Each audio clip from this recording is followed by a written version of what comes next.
দেখতে পাচ্ছেন আমার ব্যাটার রেডি।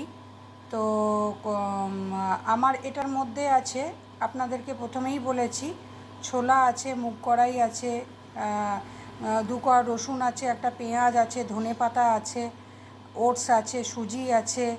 হ্যাঁ, ওটসটা বেশি আছে, সুজি 1 চামচ আছে, তার সাথে লবণ, একটু খাবার সোডা আর জল দিয়ে আমি মেখে নিয়েছি। এরপর আমি ছিলা বানাবো।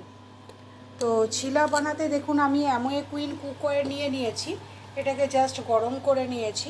এবার আমি তেল ব্রাশ করে শুরু করব। দেখুন আমার রেডি হয়ে গেছে, গরম হয়ে গেছে।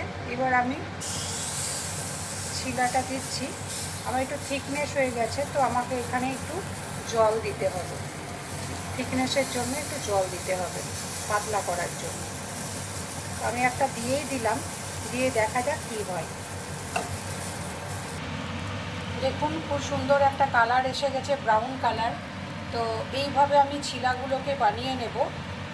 যেহেতু থিকনেসটা বেশি হয়েছিল তাই একটুখানি মোটা হয়েছে, তো আমি থিকনেসটা পাতলা করে নিয়ে পাতলা পাতলা করে এইভাবে আমি বানিয়ে নেব।